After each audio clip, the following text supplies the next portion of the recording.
The Book of Genesis, Chapter 1. In the beginning, God created the heavens and the earth. The earth was formless and empty, and darkness covered the deep waters. And the Spirit of God was hovering over the surface of the waters. Then God said, "Let there be light," and there was light. And God saw that the light was good. Then he separated the light from the darkness. God called the light day and the darkness night. And evening passed and morning came, marking the first day. Then God said, "Let there be a space between the waters to separate the waters of the heavens from the waters of the earth." And that is what happened. God made this space to separate the waters of the earth from the waters of the heavens. God called the space sky. And evening passed and morning came, marking the second day. Then God said, "Let the waters beneath the sky flow together into one place, so dry ground may appear." And that is what happened. God called the dry ground land and the waters seas. And God saw that it was good. Then God said, "Let the land sprout with vegetation, every sort of seed-bearing plant, and trees that grow seed-bearing fruit. These seeds will then produce the kinds of plants and trees from which they came." And that is what happened. The land produced vegetation, all sorts of seed-bearing plants, and trees with seed-bearing fruit. Their seeds produced plants and trees of the same kind, and God saw that it was good. And evening passed, and morning came, marking the third day. Then God said, "Let lights appear in the sky to separate the day from the night. Let them be signs to mark the seasons, days, and years. Let these lights in the sky shine down on the earth." And that is what happened. God made two great lights, the larger one to govern the day and the smaller one to govern the night. He also made the stars. God set these lights in the sky to light the earth, to govern the day and night, and to separate the light from the darkness. And God saw that it was good. And evening passed, and morning came, marking the fourth day. Then God said, "Let the waters swarm with fish and other life. Let the skies be filled with birds of every kind." So God created great sea creatures, and every living thing that scurries and swarms in the water, and every sort of bird, each producing offspring of the same kind. And God saw that it was good. Then God blessed them, saying, "Be fruitful and multiply. Let the fish fill the seas, and let the birds multiply on the earth." And evening passed, and morning came, marking the fifth day. Then God said, "Let the earth produce every sort of animal, each producing offspring of the same kind, livestock, small animals that scurry along the ground, and wild animals." And that is what happened.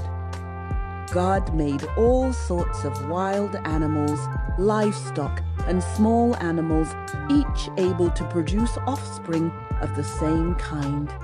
And God saw that it was good. Then God said, "Let us make human beings in our image, to be like us.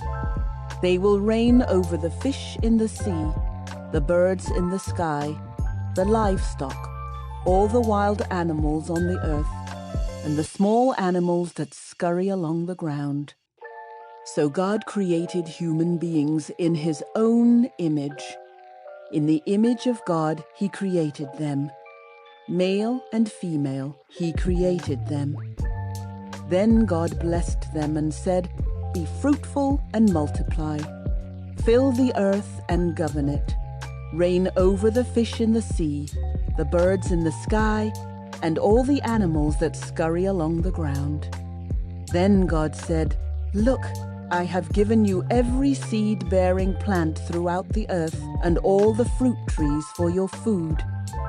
And I have given every green plant as food for all the wild animals, the birds in the sky, and the small animals that scurry along the ground, everything that has life." And that is what happened. Then God looked over all he had made, and he saw that it was very good. And evening passed, and morning came, marking the 6th day. Genesis chapter 2. So the creation of the heavens and the earth and everything in them was completed. On the 7th day, God had finished his work of creation, so he rested from all his work. And God blessed the 7th day and declared it holy, because it was the day when he rested from all his work of creation. This is the account of the creation of the heavens and the earth. When the Lord God made the earth and the heavens, neither wild plants nor grains were growing on the earth. For the Lord God had not yet sent rain to water the earth, and there were no people to cultivate the soil. Instead, springs came up from the ground and watered all the land.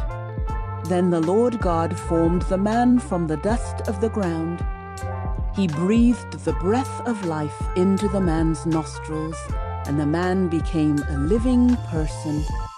Then the Lord God planted a garden in Eden in the east, and there he placed the man he had made. The Lord God made all sorts of trees grow up from the ground, trees that were beautiful and that produced delicious fruit. In the middle of the garden he placed the tree of life and the tree of the knowledge of good and evil. A river flowed from the land of Eden, watering the garden and then dividing into 4 branches. The first branch, called the Pishon, flowed around the entire land of Havilah, where gold is found. The gold of that land is exceptionally pure. Aromatic resin and onyx stone are also found there. The second branch, called the Gihon, flowed around the entire land of Cush. The third branch, called the Tigris, flowed east of the land of Ashur. The fourth branch is called the Euphrates. The Lord God placed the man in the Garden of Eden to tend and watch over it. But the Lord God warned him, "You may freely eat the fruit of every tree in the garden, except the tree of the knowledge of good and evil. If you eat its fruit, you are sure to die." Then the Lord God said, "It is not good for the man to be alone. I will make a helper who is just right for him."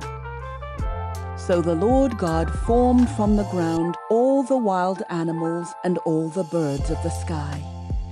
He brought them to the man to see what he would call them, and the man chose a name for each one. He gave names to all the livestock, all the birds of the sky, and all the wild animals. But still, there was no helper just right for him. So the Lord God caused the man to fall into a deep sleep. While the man slept, the Lord God took out one of the man's ribs and closed up the opening. Then the Lord God made a woman from the rib, and he brought her to the man. "At last," the man exclaimed, "this one is bone from my bone and flesh from my flesh. She will be called woman, because she was taken from man." This explains why a man leaves his father and mother and is joined to his wife, and the two are united into one. Now the man and his wife were both naked, but they felt no shame. Genesis chapter 3. The serpent was the shrewdest of all the wild animals the Lord God had made. One day he asked the woman, "Did God really say you must not eat the fruit from any of the trees in the garden?" "Of course, we may eat fruit from the trees in the garden," the woman replied. "It's only the fruit from the tree in the middle of the garden that we are not allowed to eat." God said, "You must not eat it or even touch it. If you do, you will die." "You won't die," the serpent replied to the woman. "God knows that your eyes will be opened as soon as you eat it, and you will be like God, knowing both good and evil." The woman was convinced. She saw that the tree was beautiful and its fruit looked delicious, and she wanted the wisdom it would give her. So she took some of the fruit and ate it. Then she gave some to her husband, who was with her, and he ate it too. At that moment their eyes were opened, and they suddenly felt shame at their nakedness.